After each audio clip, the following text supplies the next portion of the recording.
the Speaker, I can tell you that both initiatives will deliver more than what that last government attempted to when, for instance, they put out a $1 billion infrastructure scheme.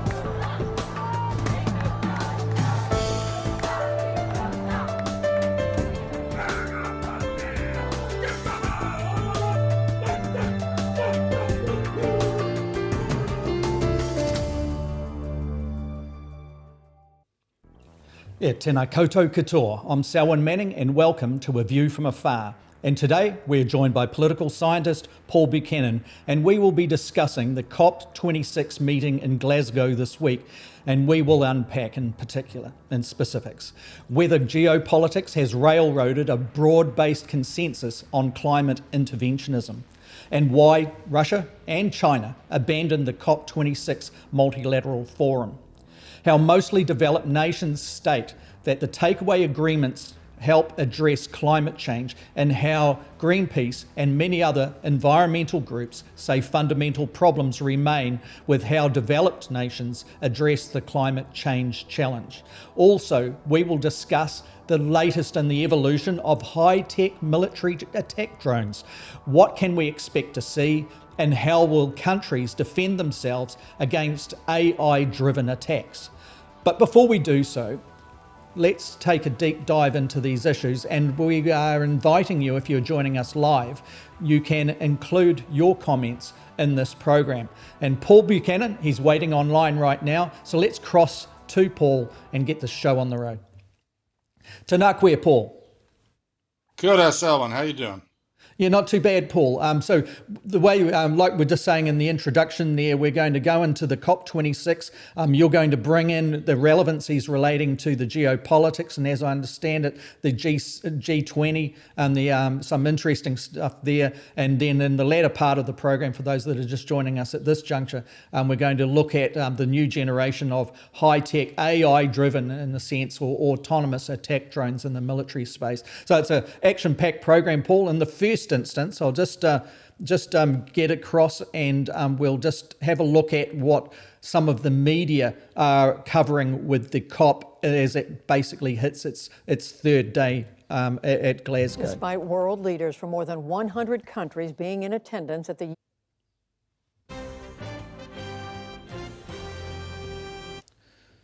Ooh, Paul, we had a bit of a tech glitch.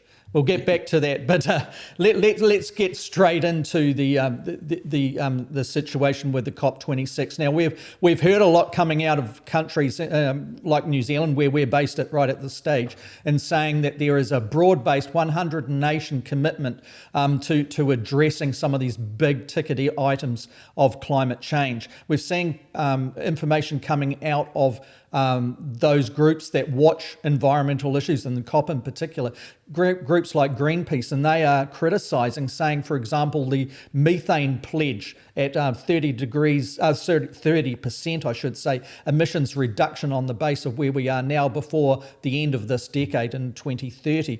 You know, while there's a lot of numbers there, they're just saying it's just simply not enough, Paul. But you're picking up some interesting kind of issues relating to the broader politics of this as well. So over to you in that respect, Paul.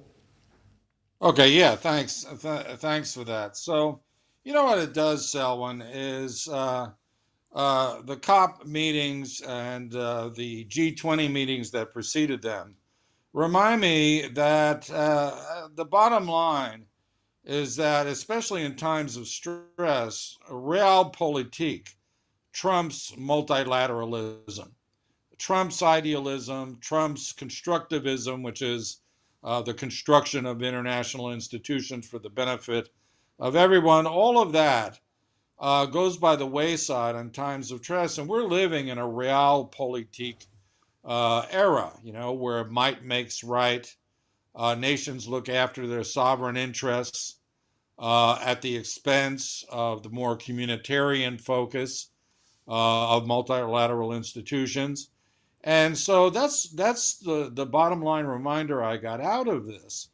And I fully knew from the beginning that environmentalists, people like Greenpeace and everything, would come away from the COP very disappointed, because it was signaled long in advance that certain advanced countries were not going to modify their stance on anything, even though the United States has returned to the Paris Accords. That's about the best news you can get, is the United States has recommitted to mitigating climate change, and Joe Biden, his infrastructure plan and his developmental plans for the developing world all are based on green technologies and that sort of thing. So Biden is, starting to do some lifting, but that's the issue, is for all the talk, for all the lofty goals, we have yet to see concrete, material, physical applications of those lofty promises on the ground across the board. Some countries are better than others, but think of it this way. Both Russia and China depend on fossil fuels heavily for their development. Russia as an exporting nation, and China as a consumer of coal. Most of China's energy needs are met by coal. Because of that, because the Russians are dependent, their GDP is almost entirely dependent on natural gas and oil exports, they are not going to do anything that limits their ability to continue to develop their industrial might. They have ambitions of state, if you will, that supersede short-term concerns about the climate. And so both Vladimir Putin and Jinping Xi did not show. And that was a very, not only was it a rebuke to Biden, who made the commitment to go to COP, but it was also a demonstration that, at least for the time being, neither Russia or China are interested in doing anything further than what they've already pledged. And again, they haven't honored those pledges because they have developmental goals of their own. And again, these are times of stress. The pandemic has really done a number on the economic fortunes of virtually all of the world, but including Russia and China, and they want to get up to speed. There are other geopolitical issues out there that are pressing in the eyes of the leadership in Moscow and Beijing. And so this was one that I think they believed they could afford to pass. Then there is what might be called the hypocrisy of the North. And I'll tell you an anecdote which illustrates the point. One of the things that is going on is that they want countries like India, which is also heavily dependent on coal for its energy needs, to reduce its consumption of coal to levels not only way below what is occurring now, but virtually to zero within the next 25 to 30 years. And the Indians have said no. They will mitigate, but they've said no in a particular way that I've heard before. And the way they said it was, oh, we see you great imperialist powers, you exploited the earth, you used fossil fuels, you didn't care about climate change in the 19th and 20th centuries, but now you expect us to limit our developmental objectives because you ruined the planet. Now, this is an argument that we've seen actually growing larger, perhaps in the last decade, isn't it? In a sense that the other counter argument would be, well, there are technologies that exist today that are developing nations, such as, if you want to put India in that classification, that they can they're privy to and also can exploit in a sense that is more safe for the planet. So that would be the counter, wouldn't it, Paul? Yeah, I mean, look, the simple answer to the Indians is that there wasn't the science in the 19th century to explain how deleterious fossil fuel consumption was. We simply weren't as advanced during the colonial era, and the immediate post-colonial era. So, the argument would be to the Indians, the science. Yeah. They didn't know the science. You do, and yet you persist. And here's the anecdote, because it goes to another rogue actor. Years ago, In my dealings with high-ranking military officers in Latin America, as part of my responsibilities for Latin America and the Pentagon, I had an interesting discussion with a Brazilian general, equivalent of a four-star. And what's interesting about the Brazilian military is that, unlike many other Latin American militaries, the Brazilian military sends its best and brightest to French elite universities. They don't want to train them intellectually as Americans. And be it what it is, I think that's fantastic. But what it means when I'm prefacing this, because they have a very different way of looking at things than American military officers. And this general says to me, we were discussing protecting the Amazon.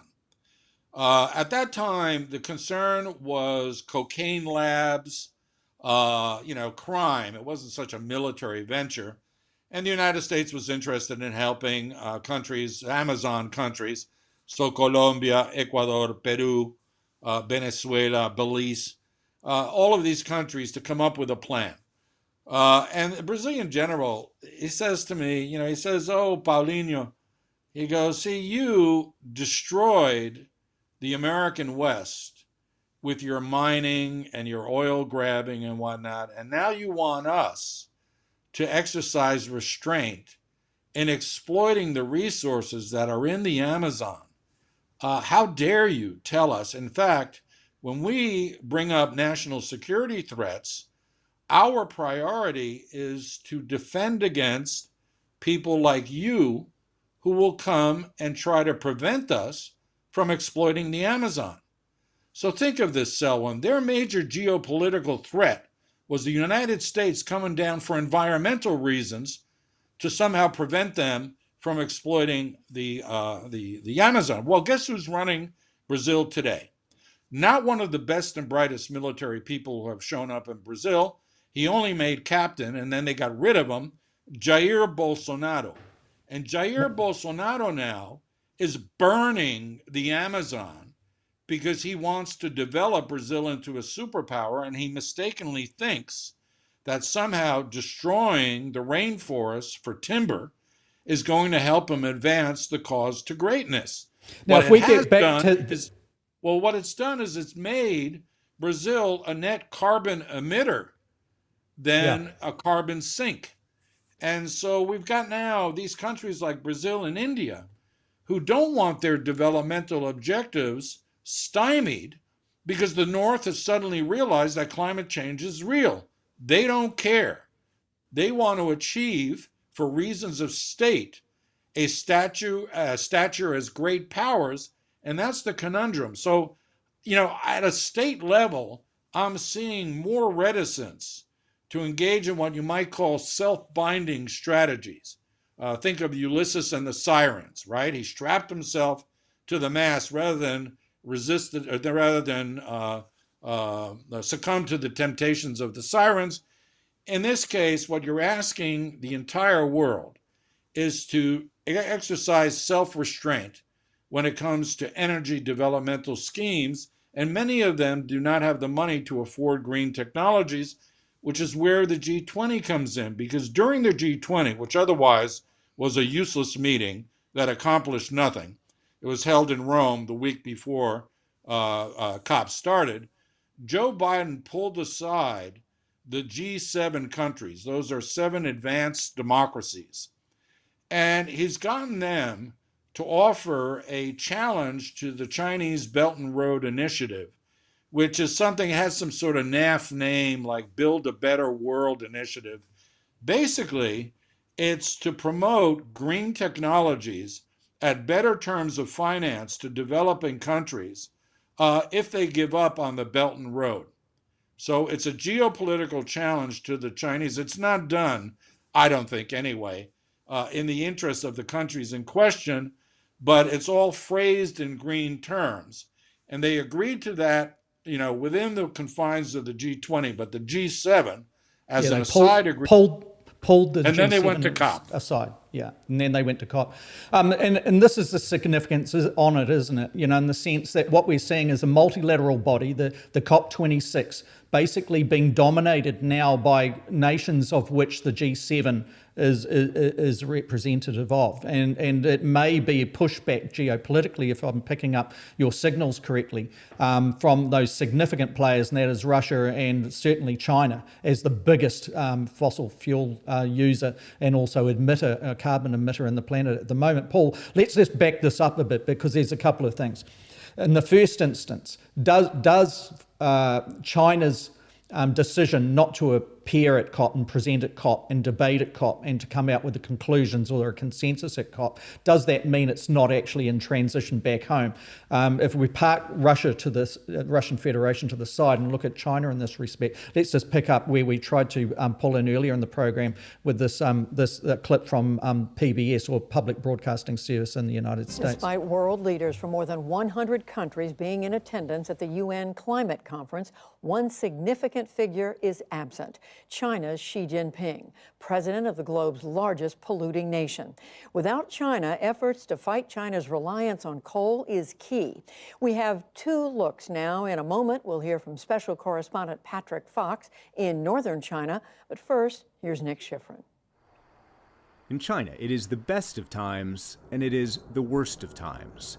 Beijing produces more solar power, more wind power, and more electric cars than any country in the world. But China also produces more greenhouse gases than the rest of the industrialized world combined. There's schizophrenia there, that there's both an investment in the future, in exactly the kind of technologies that are going to be needed to build a sustainable economic, engine for their country, at the same time clinging to some of the vestiges of the past. So, Paul, the audience would have picked up exactly what's going on here. We're seeing a country like China that is obviously the concern of the planet. If we're going to address climate change, China needs to be on board with that. Are we seeing enough here from the People's Republic of China with respect to the sustainable renewable energies and its use of that? And it is growing by, if you looked at it from a footprint point of view, compared to its desire to bring about significant economic development and its demand that its middle class sustain itself in such a way. And also, like we've taken a view in previous episodes, where China needs to lift the lower classes, economic classes, up to its aspirational potential, perhaps. Now, all of those kind of things are clashing here. We see China too, and I think this is where it connects strongly to your topic here today, is we've seen China move in recent times, meaning going back over the last 3 years, to when it is in a bilateral talks with another nation, even New Zealand, a small nation, but on the back of free trade, two-way trade talks with New Zealand's Prime Minister Jacinda Ardern,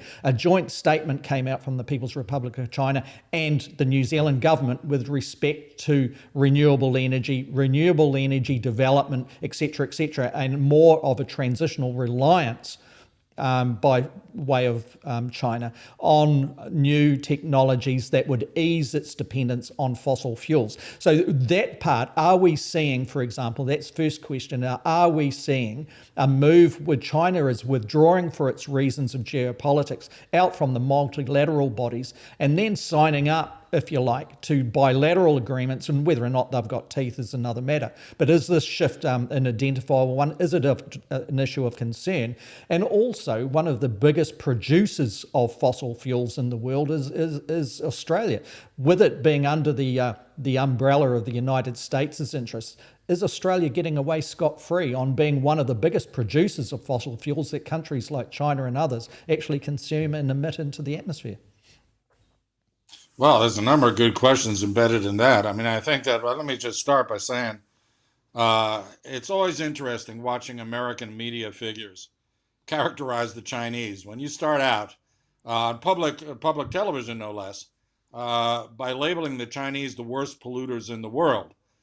That may be true, but let's just say that the West has a history of pollution that is not enviable either. Now, I say that because the best answer to those who say the Chinese aren't doing enough actually came from Joe Biden Joe Biden not talking about China, but talking about his own infrastructure program, because they asked him why there wasn't more green in it. Why didn't the United States transit quicker to renewable energy sources and that sort of thing?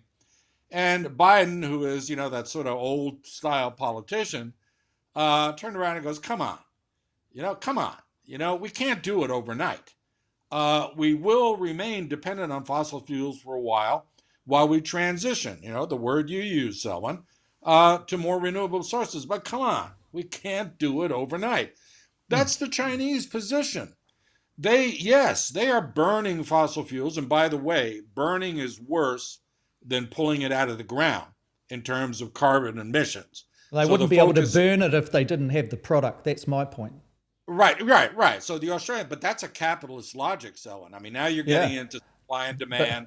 I'm going to get back to the capitalists in a minute. But it's also geopolitical, isn't it? It's not just an issue of capitalist economics. It's an issue of geopolitics when we see trade actually used as a weapon of superpowers in a sense. And we see that Australia has suffered in some areas from it, but it certainly hasn't suffered from the point of view of China's dependency in that particular area of coal exports from Australia. So, there's all sorts of politics involved there. That's why I just pulled back my No. Good point. In fact, it's sort of funny because this goes back to some other conversations we've had. The Australians, they're supplying the Chinese with the coal needs that the Chinese can't produce at home, but they're charging them a higher price than before the Chinese started to embargo their goods. So, the weird thing is the Chinese cut off their nose to spite their face over the pandemic questioning that the Australians were leading. And now they're using the Chinese Australian coal at higher prices to fuel their power plants. So while they seek out alternative markets. So that's another interesting thing. And that's the point. I mean, if in a weird way, Xi has the Joe Biden line. He's like, we are doing as much as we can, given the constraints of our population's expectations and what have you, to transit from fossil fuels to sustainable and renewable energies. But that day has not come yet. And so we must continue to have X percentage of our industrial production fueled by fossil fuels while we work to expand the renewable and sustainable component of our economy when it comes to its energy needs. I happen to think that's perfectly reasonable on their part. Now, where the geopolitics really bites is that it's very clear that China will not meet the goals that it promised in previous COP iterations, to include the Paris Accords. They're not going to meet the 2050 deadline for zero carbon emissions. They've committed to this methane reduction scheme. They're not going to meet it. I mean, that's the problem here, Selwyn, is that the goals that have been markered out over the years have not been met and will not be met. They're pie in the sky. So that comes back to the point I was making, though, Paul, is this move, this withdrawn from the multilateral bodies, is that because the multilateral bodies no longer are able to deliver what the citizenry of the world demands? And is there space for effective common sense policies that are addressing the urgent need of climate change going to come more from strong bilateral relationships? We've talked a lot about multilateralism, microlateralism. We've talked a lot about bilateralism. It's basically the engaging between various countries around the world on issues of self-interest in many respects. So where and what is the answer to such things if the COP26, as the latest reiteration of what we've seen in past years, the failure perhaps of the COP to be able to deal with such things? What is the answer with respect to engagement and whatever body that may develop to address such things? Well, if I put my more idealistic hat on, I like the thought that we might be able to do things bilaterally, particularly among the big carbon emitters. So, for example, the US and China could agree to mutual reductions in carbon emissions that are symmetrical, sort of Yeah. like nuclear arms control. Yeah, exactly. This It's is what I'm getting at. Like with the talks that the globe had concerns with nuclear uh, uh, warfare. Well, obviously, the nuclear footprint, the danger across the world was of a state where big advancements came, didn't they, from the United States and the then Soviet Union on bilateral talks, the United States and China on bilateral talks. And yes, there are multilateral bodies that address the global concerns, but the big gains came from that. This is exactly the kind of comparative elements that I was wanting to test out here. Is COP dead? Is it COP26? And all the efforts that are coming through from those nations that are engaging with COP, are they all in vain in a sense? That bilateralism, and it's uncomfortable for a New Zealander to say that, but bilateralism, is that what the world has to rely on? well, hopefully not. And I like the fact that you're revealing a bit of your realist side here, in spite of being a native-born Kiwi. But no, it's actually we can. I think we can do both. We have to remember that the top six carbon emitters emit around 80% of total emissions. I don't have the figures in front of me, but it's huge. If we can get those top six to agree to some sort of mutually binding scheme, just those top six, forget the rest of us, and get them to engage in reduction. See, they don't want to lose comparative advantage vis-a-vis the others. See, it's a competition between them to keep ahead of each other. And so we've got to take away, and that gets into, literally military things like the South China Sea. You've got to be able to reduce, increase trust and reduce, distrust between these countries, and then push for symmetrical reductions along the lines of nuclear arms control. Now, that doesn't mean that multilateralism is dead when it comes to climate change. I think that one of the more eloquent speeches at COP was from the Prime Minister of Nauru, who basically said, we're dead. You might as well kill us now or kill us slowly by drowning us. But he made it, he gave it personal resonance. What I think is interesting, and here's where I bring up capitalists. One thing of COP, this particular COP26 meeting, was that business came to the table in a major way.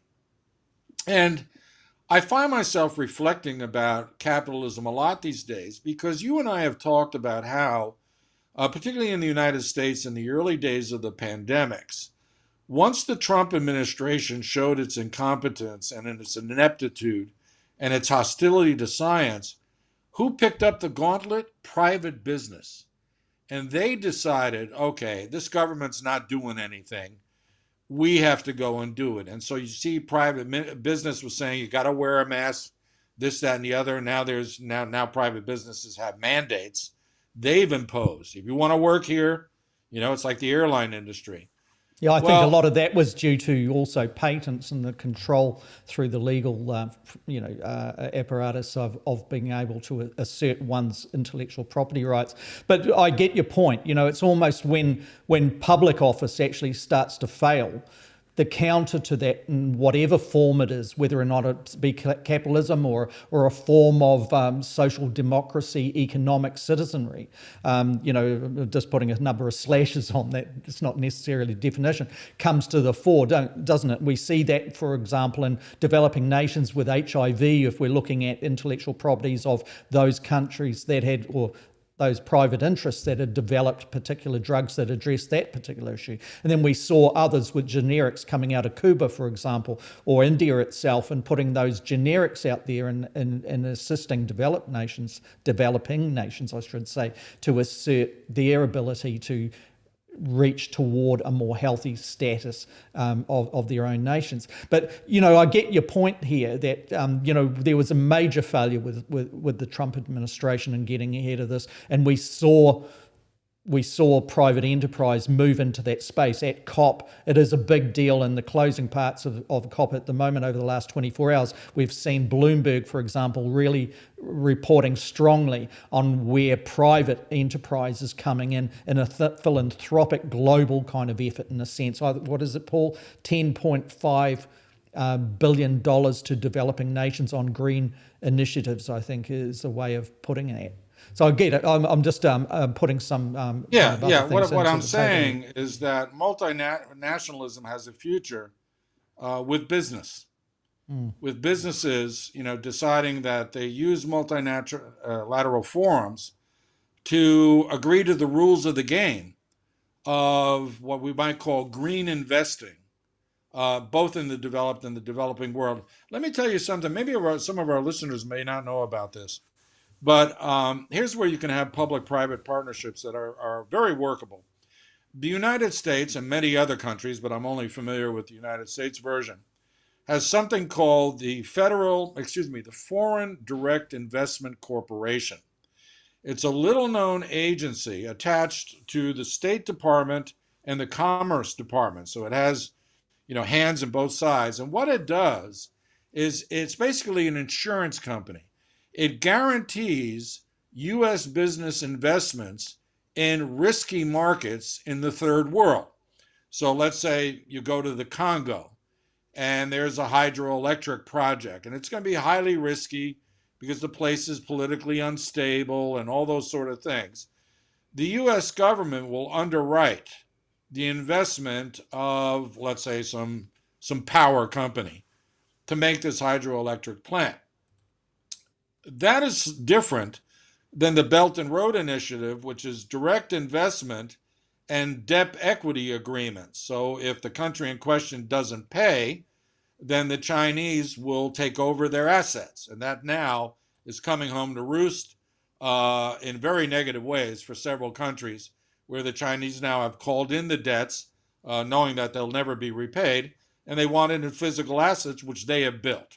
So this new Build the Better World initiative is designed to give them better terms of trade in a greener way for developmental purposes. Well, that Foreign Direct Investment Corporation, and again, other countries have versions of that, could be used to form public-private partnerships in which countries underwrite green investments at very favorable terms to the receptor country over the long term. And that way the investors will, their money there is guaranteed by their home countries. The recipient countries will get the developmental aid in the form of that investment, but at low terms of finance, much more favorable than what is going on during the Belt and Road Initiative. Now that's raw power politics on the Chinese. Let's be clear. I mean, there's nothing nice about it. But they're squeezing the Chinese out with this green energy idea underwritten by the public sector. I think that there's something where the advanced democracies could sit down and hash out an underwriting program for their private sectors to then invest in the developing world. And again, capitalism is nothing if not smart about finding a place to make a profit. So it will seek out the areas of comparative advantage with the technologies appropriate to those particular areas. So a windy place gets a wind farm. I mean, these guys are no fools, so they will get involved. There's also risks. There's also risks, like we've identified in previous episodes of this View from Afar, where capitalism in the front of General Motors, for example, attempted to export nuclear reactors for energy generation to small island states in the Pacific, the size of refrigerators and able to light up a city. Then it sounds very attractive, but in the case of Tonga, it ended up resisting it on the fear that, and it's a volcanic area, if there was a tsunami or something, you don't want those things bobbing around in the flood water. So there's obviously areas of thing. I think Saipan island state actually took them on board, and what's happened since that's going back about 8 years ago is difficult to say. We've got to, just on this point, Paul, I'll just bring in, there's one comment and one excellent question. And the first comment is basically coming in from what we've been talking about, David Moring here. He's saying, pollution and air quality has become such a major problem for China that they have been forced to adopt cleaner technology. So that's the comment that's come here. There's an excellent comment that's come through from Wade Bishop, and Wade contributed to the last episode that we had 2 weeks ago as well. And Wade brings up, I'll just bring his question here. Wade Bishop says, do you think that perhaps the best approach to climate change and other associated existential threats from environmental overreach might be the US first unilaterally removing their myriad military bases around the globe and take their missiles home from Europe? That's the question.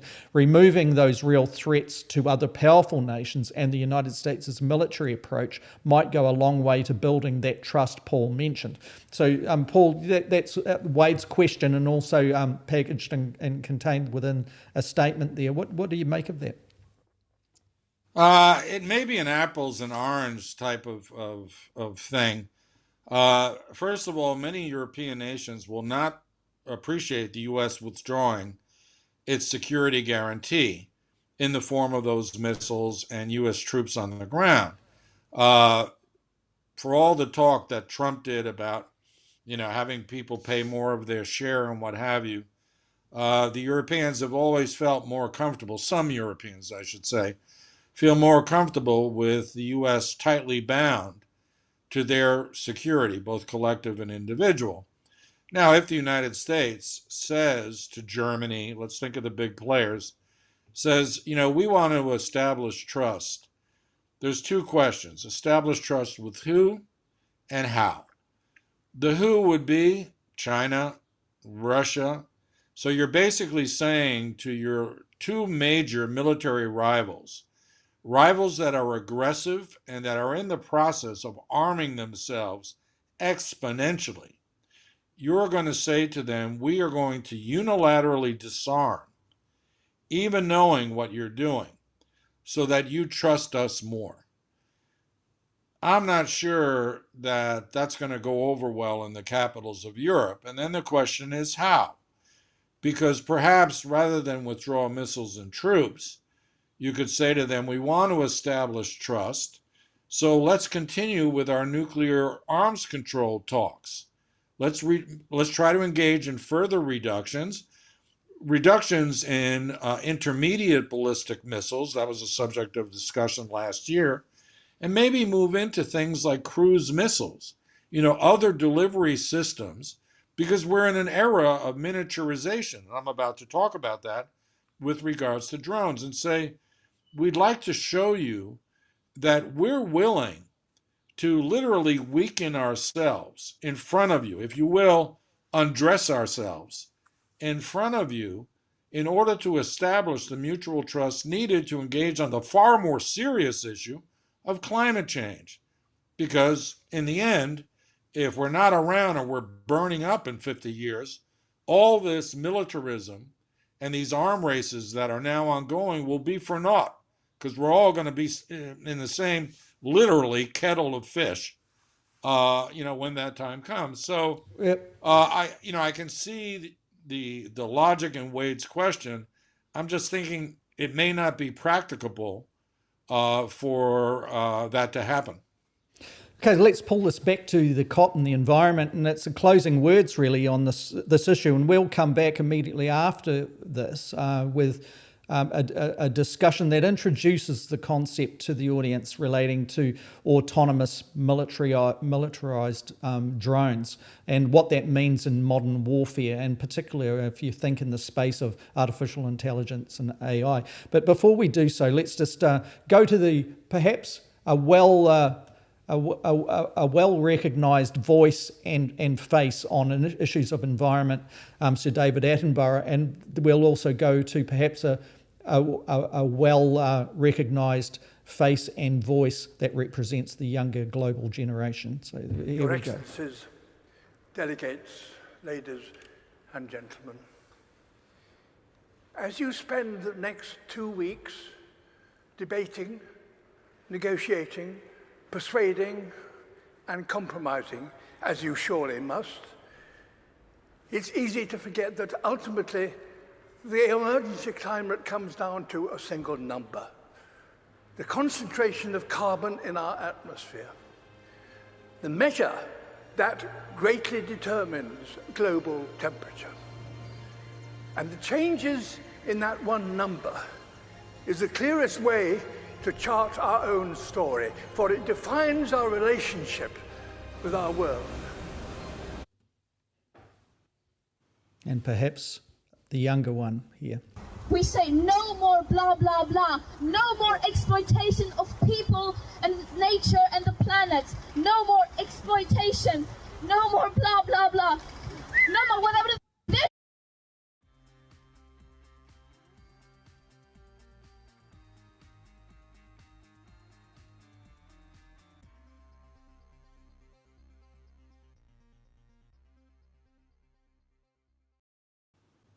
That, of course, was the words of Greta Thunberg. Many people would recognise, and it was cut short because the clip was quite cut short. But Paul, let's get into this issue, if we may, relating to autonomous drones. And this is really unpacking an introductory, perhaps, that we can pick up in a future episode, because this is vitally important for people, particularly if they're going to understand warfare right from now and into the future. If we just come to this particular thing here, what we're seeing here is the Washington Post headlines that has looked at this most recently, and it says, the headline says, the United States says humans will always be in control of artificial intelligence weapons, but the age of autonomous war is already here. The sub-headline says, the Pentagon says a ban on AI weapons isn't necessary, but missiles, guns and drones that think for themselves are already killing people in combat and have been for years. Paul, just before we get into this, I'll just play this short clip and then get to your part on this. For so long that they've become a cliche. I'll be back. But autonomous weapons are far from imaginary. Systems that can pick and attack targets on their own are already being deployed in the conflicts of today. In 2020, small drones that have the ability to choose their own targets and dive bomb them attacked retreating fighters and supply vehicles of Russian-backed militias fighting the Libyan government. A 2021 United Nations panel reported autonomous drones like Turkey's Cargo 2 hunted down and remotely engaged the rebels. So, Paul, that's a bit of an introduction, isn't it? And that's just a brief introduction by the Washington Post on such an important issue.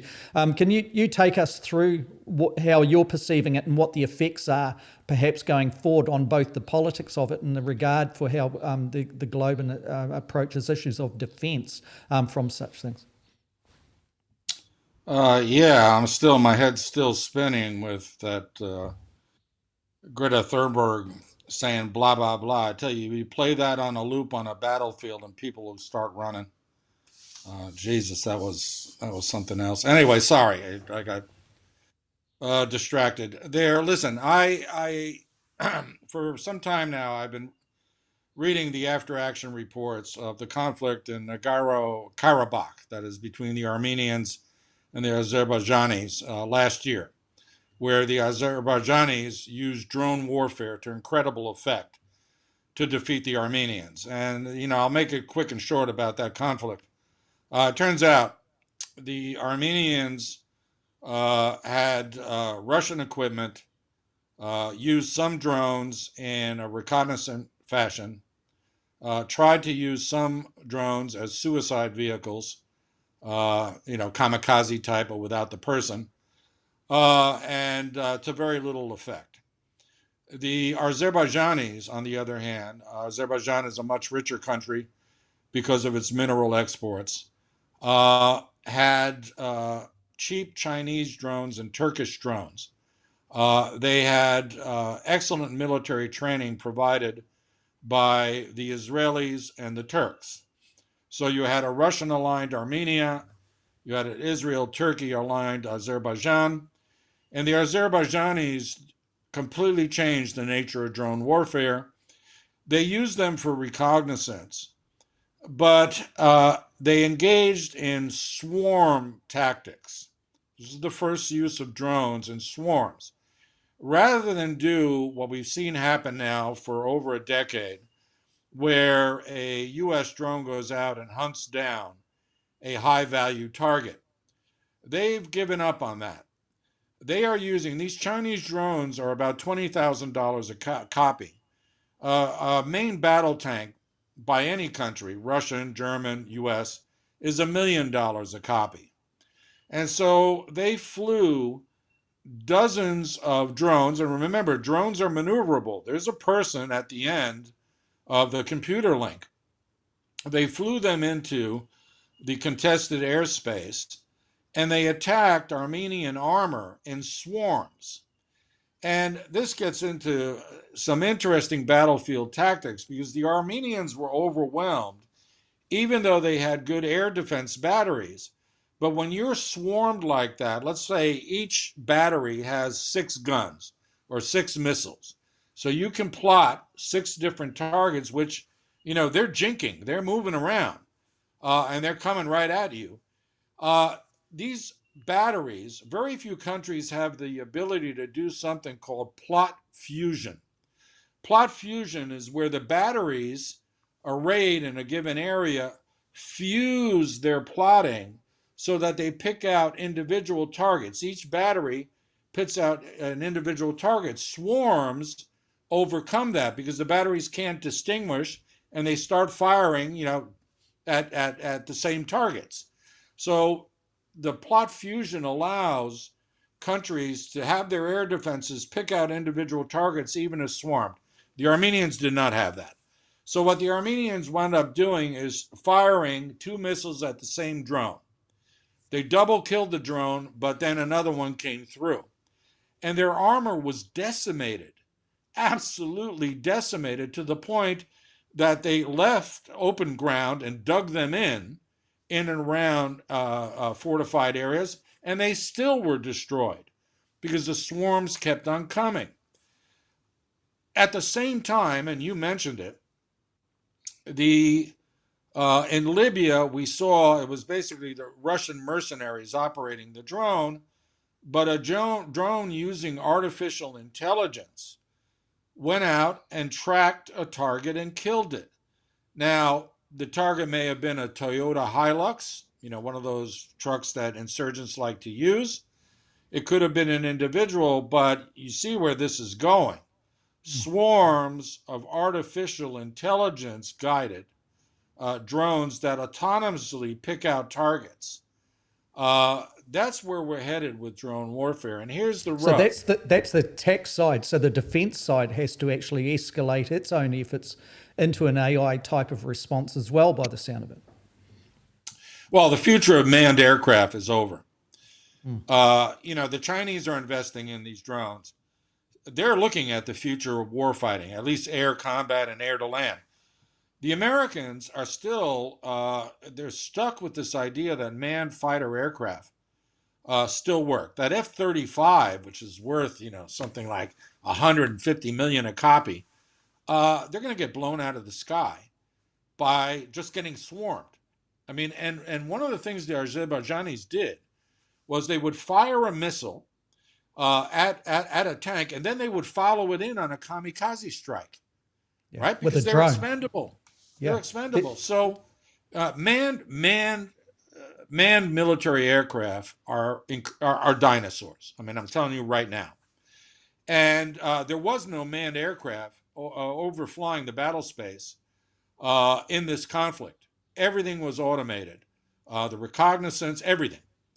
So although you still need infantry, although that also is seeing now I mean, we've got these robotic dogs, and let's just say they're going with, automated systems in a big way as well.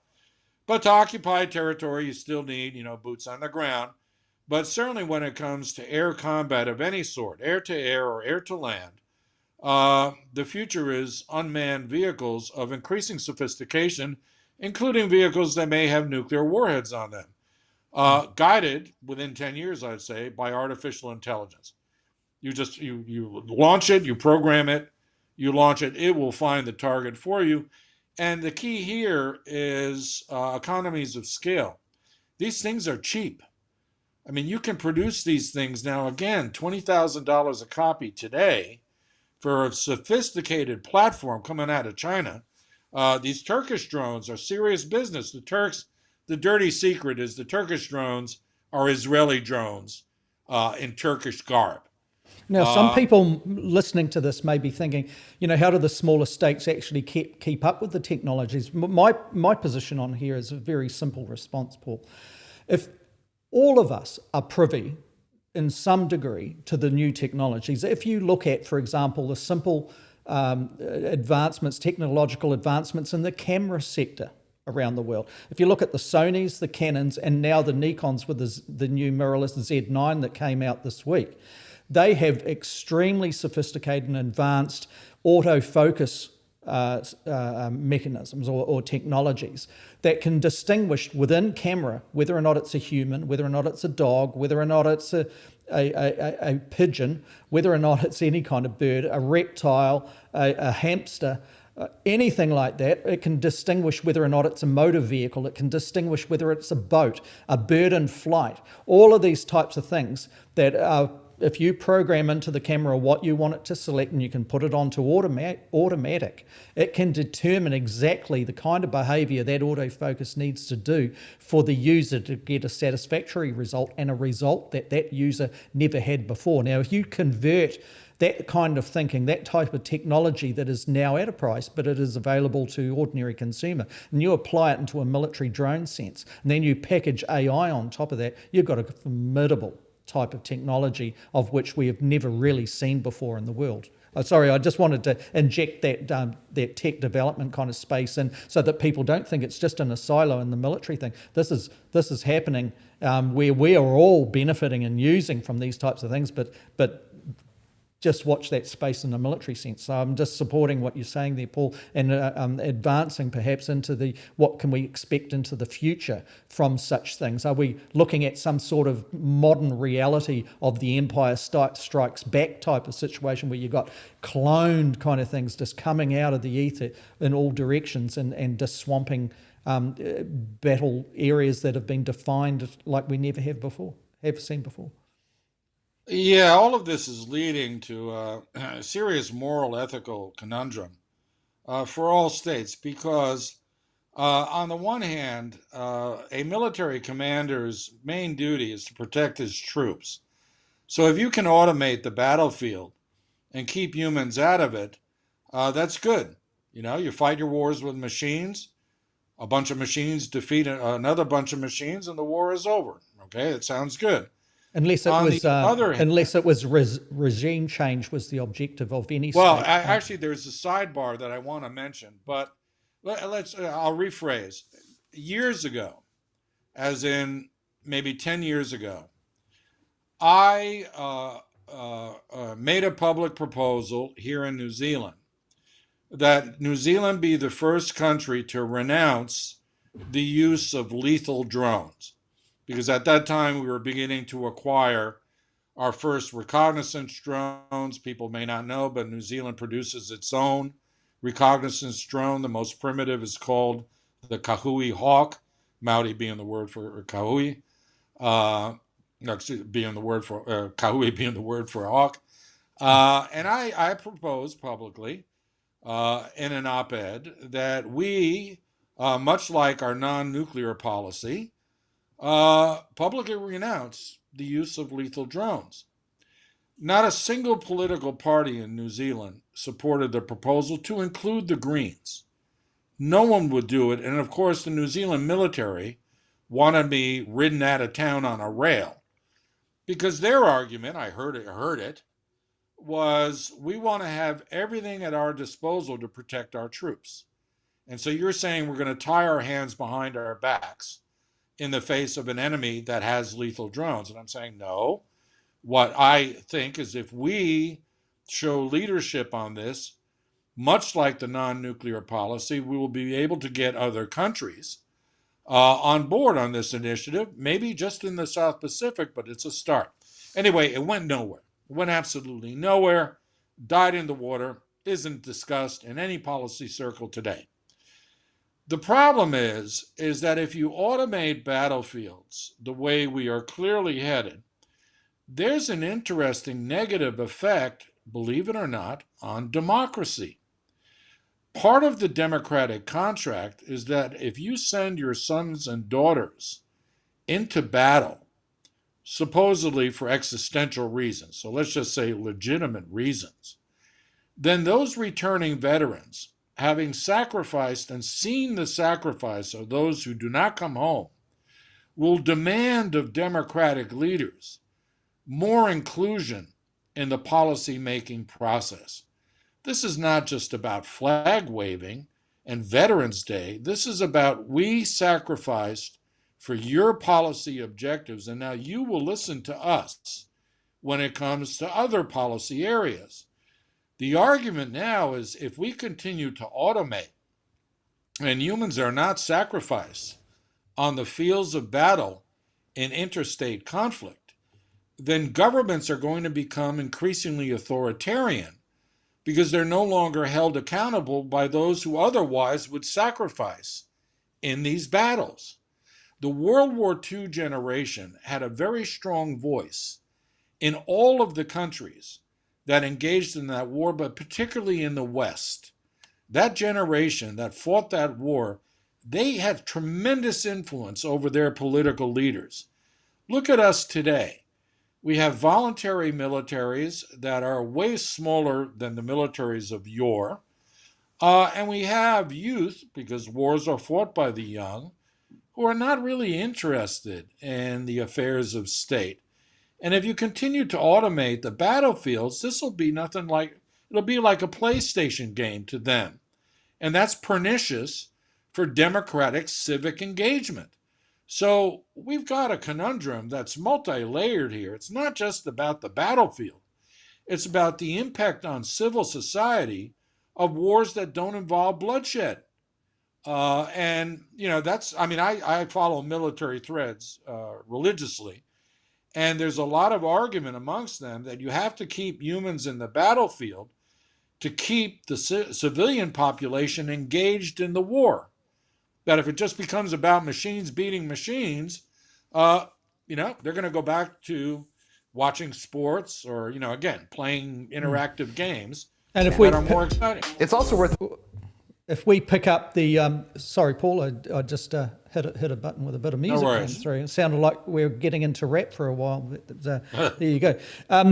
The Washington Post article that we identified at the beginning of this part of the talk, and it has a paragraph here which basically supports what you're saying there. It says the United States and British militaries both have programs to build swarms of small drones that operate as a group using advanced AI. The swarms could be launched from ships and planes and used to overwhelm a country's defences before regular troops invade.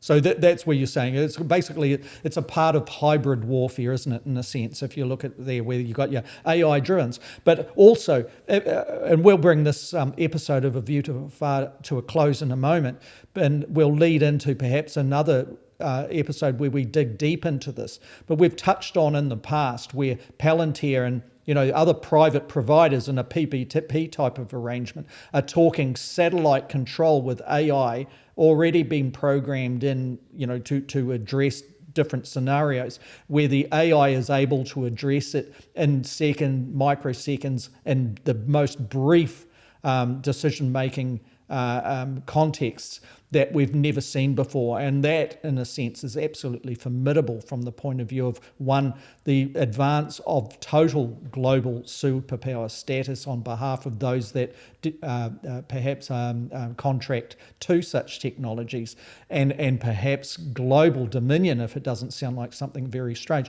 Paul, in closing, how would you wrap that part of the conversation up? And once again, just bearing in mind, I think it is of vital importance that we actually look at this in an episode coming soon. Well, in conclusion, I think that the best hope of forestalling the inevitability of artificial intelligence fueled wars is to revamp the Non-Proliferation Treaty, move it out of just nuclear weapons and weapons of mass destruction to include chemical and biological weapons, and expand it into the field of robotics, space technologies, and artificial intelligence. Again, all of these sort of protocols, these treaties and frameworks, are examples of, again, self-binding strategies, nations committing to self-restraint. And I think we got to get out in front of this, and we can use as a template the current MPT, which, if it hasn't always, served its purpose, let's say the Israelis have nuclear weapons and they're not supposed to. Pakistan and India went ahead and developed their nuclear arsenals in spite of the NPT. But just because there have been violations doesn't mean that we can't try again in a revamped format. So I would simply argue, apropos my previous proposal about renouncing lethal drones, that we come back as a multilateral community. And again, here's where New Zealand can be used to great effect. Its good diplomacy can be used to great effect, is propose a reform and revamping of the NPT to include robotics, unmanned vehicles, and artificial intelligence, to place limits on what can be done with them, both militarily and otherwise, in the field of intelligence. And if we're able to get going on that, get some traction on that, then we may be able, again, if not forestall forever, at least delay the time before artificial is engaged in combat on a mass scale. So there's still life in the New Zealand foreign policy and its embrace of multilateralism on such issues, Paul. And thanks for tying up that episode in such a way. Just in closing, I'll give the last word to Wade Bishop, who made some comments in the questions earlier on. And Wade says on this: so are we caught in a cycle of ever-growing military competition and intensifying cool and hot wars over pressured natural and energy resources, as in the major nations have already resigned themselves to the worst outcomes of climate and environmental change and preparing to battle it out to secure the best lifestyles that they can for their citizens? And thank you, Wade, for that contribution. I will leave it on that. It's an open question. It's one, no doubt, that the audience has answers to as well. Until we come back next time, take care, and show we will no doubt touch on some of the outcomes of the COP26 in brief in the next episode, and look at some of the big issues that are confronting the globe at that time as well. Until that time, we thank you for your company. We look forward to your visiting us again. Goodbye.